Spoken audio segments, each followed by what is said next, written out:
Marcia Hines, welcome to noise11.com for the 50th anniversary. Marcia, you make me feel old when you say things like 50th anniversary. Yeah, I don't quite know where to place it, Paul, but it is what it is, I suppose. But Yeah, I guess with you, the 50th anniversary is a bit rubbery, isn't it? Because Hair would have been about 53 years ago. Uh, yeah, Jesus Christ Superstar was 1973. So we're yeah. bang on 50th anniversary at that. And then 1975 for the first single and album. So we've sort of got the 50th-ish anniversary. I like this ish. Let's use that. Yeah. Yes. Well, you could milk 50th anniversary over a 5-year period because that's within the 10% rule. Oh, is that how it's done? Is it? Well, that's how we will Okay. argue that it Deal. should be done. Deal. Deal. All right. Yeah. It still amazes me how young you were when you left one side of the planet to go to the other side of the planet.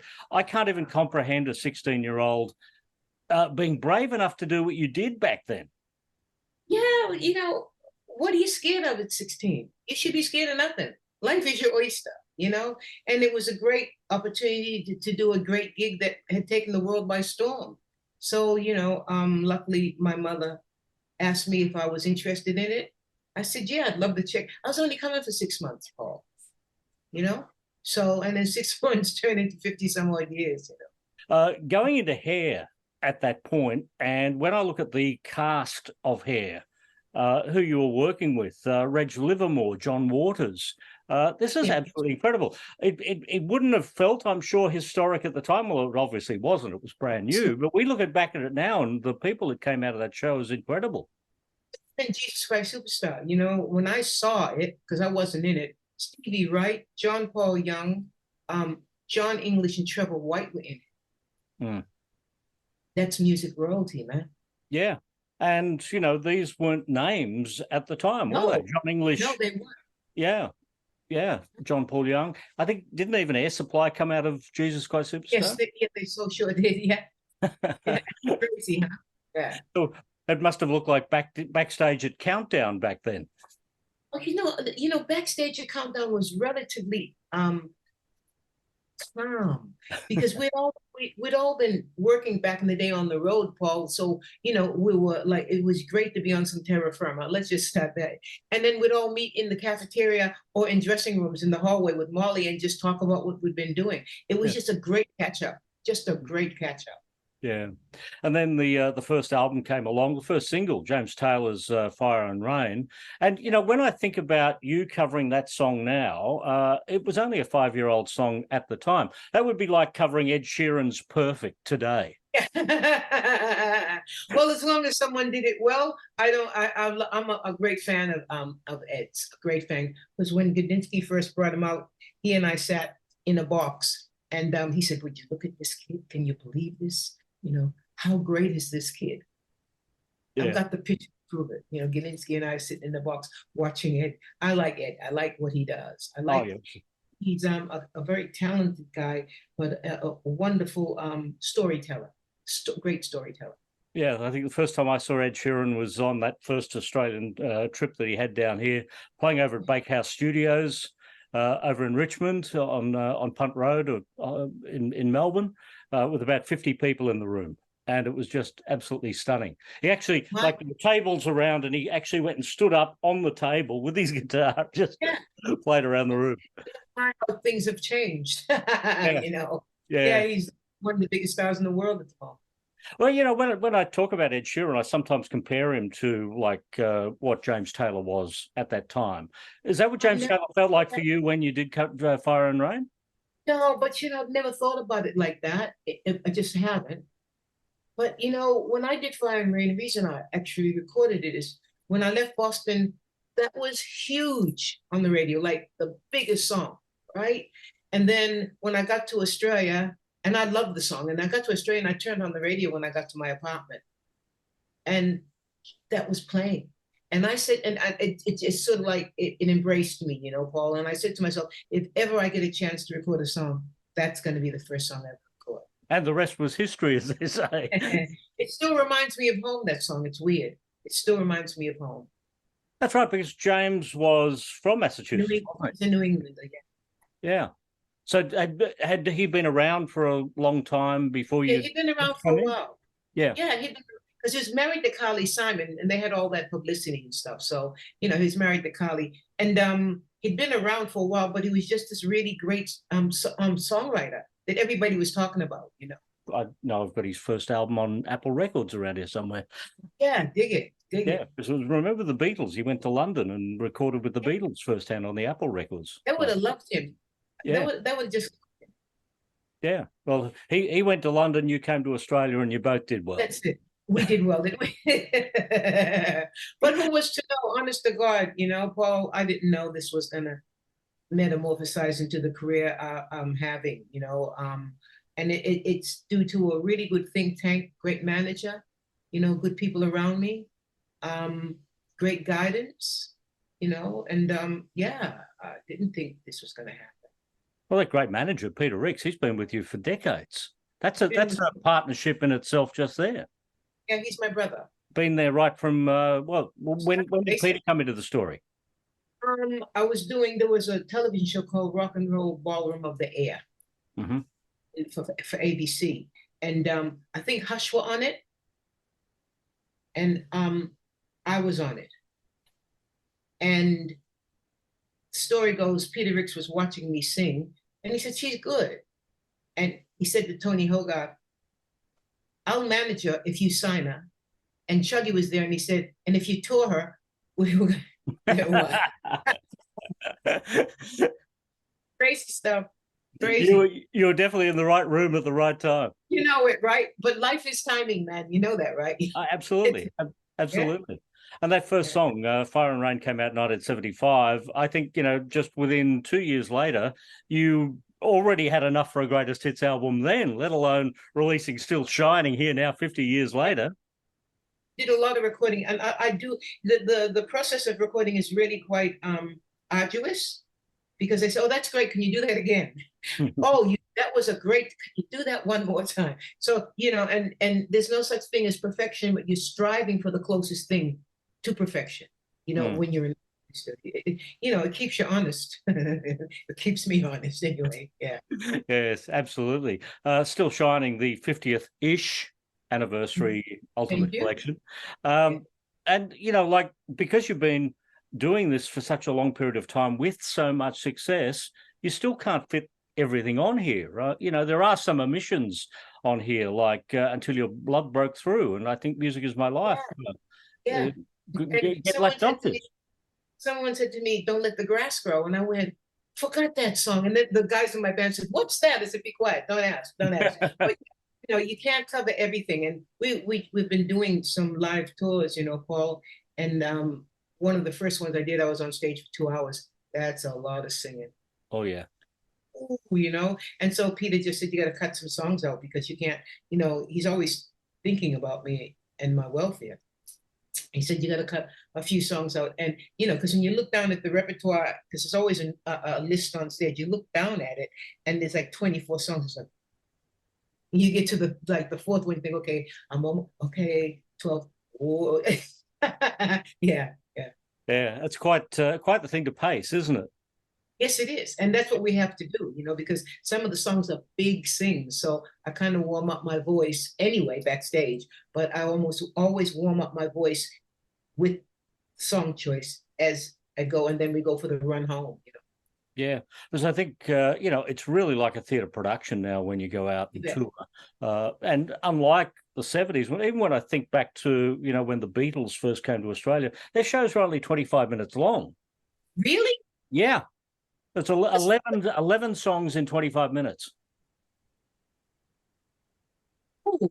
Is that because of all the screaming? Only joking. That's when the Rolling Stones first toured Australia, they played at the Palais Theatre here in St Kilda, and they did a 3 o'clock, a 5 o'clock, and an 8 o'clock. They do 3 shows in a day. Yeah. What? Yeah.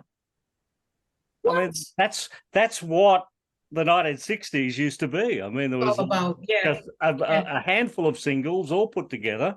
You'd have some support acts wrapped around you. I think there were, three or four support acts around the Beatles, and that's what the show was. But the show itself, for the main act, was only about 25 minutes and a dozen songs.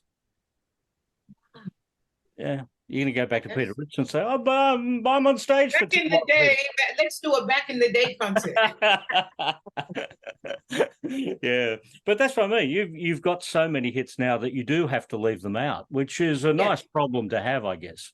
It's nice, but what we're going to do is we're going to try and not get stuck to a repertoire, because when you get stuck to a repertoire, you don't stay, you know, like what's the word, spontaneous. So we're going to move the songs around a bit, and the one we take out one night, we'll put another one in to replace it the next night. So I think that's very important, and that keeps it fresh.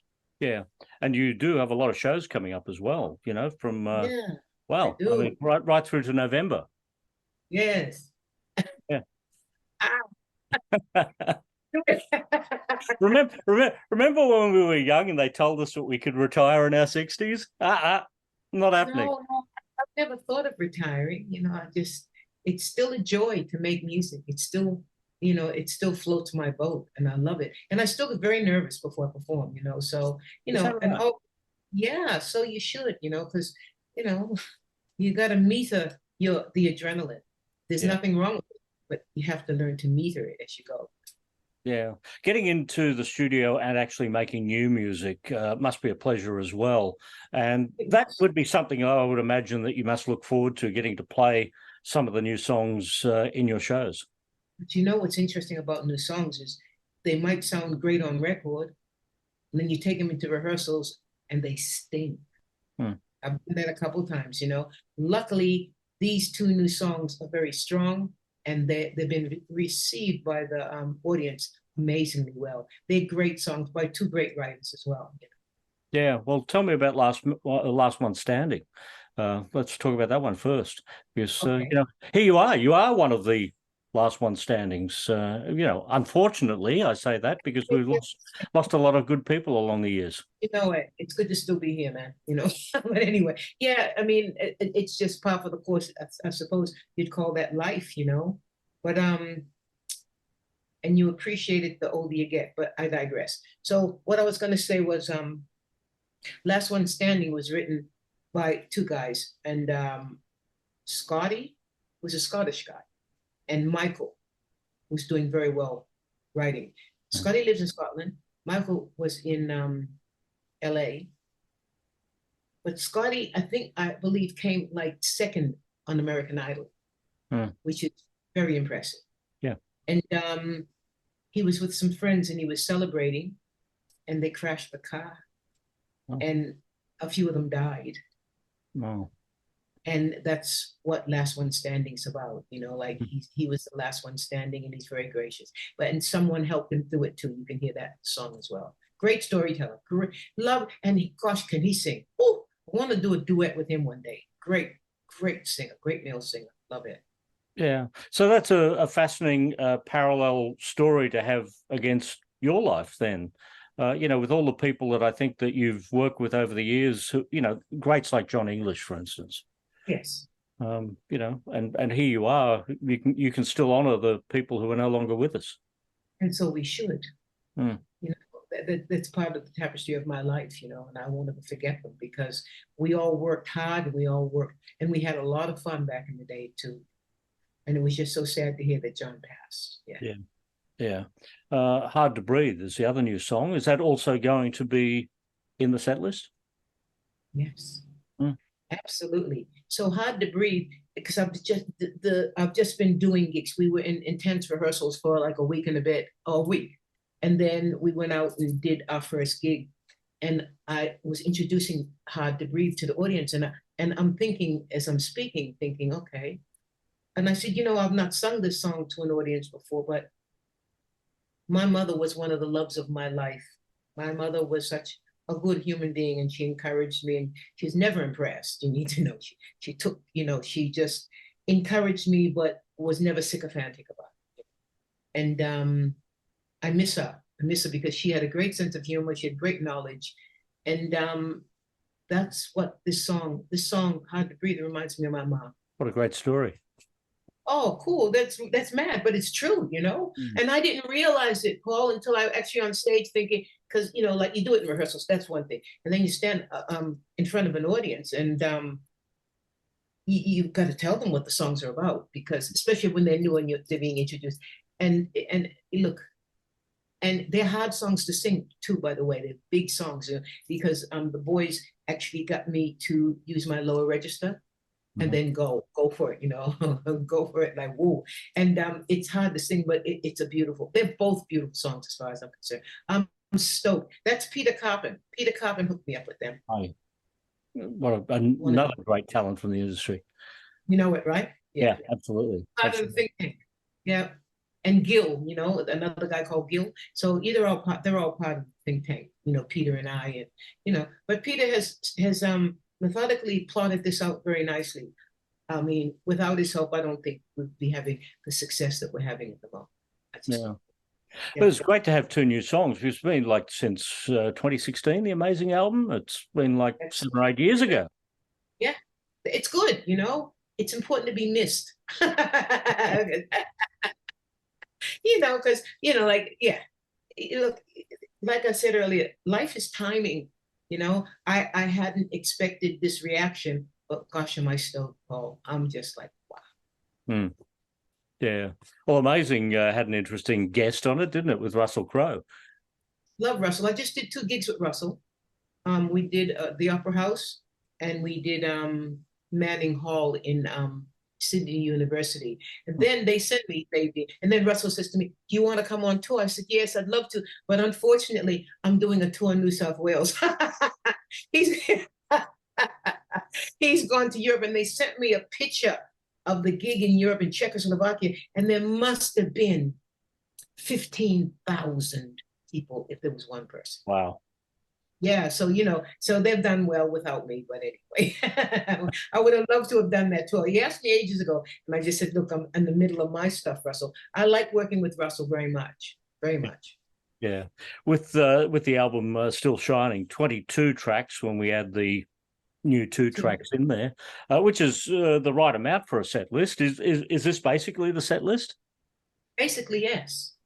So we do Jumpin' Jack Flash, and my percussionist. She's a guitarist. She comes out and does that crazy solo. But she plays the whole song on Jumpin' Jack Flash. I love rock and roll, man. I really do. And so, you know, when I got the chance to do Jumpin' Jack, we used to do it live and it worked. So that was Jackie Osowski, you know? And wow. I think Steve Housden. And so when we did it live, it was such a great reaction. You know, I thought, you know, Les Gawk had a studio in Sydney. And so it was suggested that I record it with Richard Lush. Yeah, and I did. Yeah, yeah, I did. Were you basing your version on Leon Russell's version or channeling Stones? No, mine, because it's very chick orientated. I've tried to make it very girl, you know. Yeah. Not that you can, but you know, yeah, I've tried to make it very girl. Well, me, very me. Well, which is what I loved about your version of it. You made it your own. Yeah, thank you. Thank you. Yeah, and it's such a great song to play live, I would imagine. It's pretty crazy. It's rowdy. I like rowdy, you know. It's very rowdy and good. Yeah. Well, it's great to see you celebrating the 50th anniversary, and let's hope we see you around for the 60th anniversary as well, because it's not too far down the track. If they don't kill me during the 50th, you'll see me in the 60th. What doesn't kill you makes you stronger. You know it. That's my motto. You know that, right? Yeah. Yeah. Great to see you, Marcia. Thank you very much, man. I appreciate your time.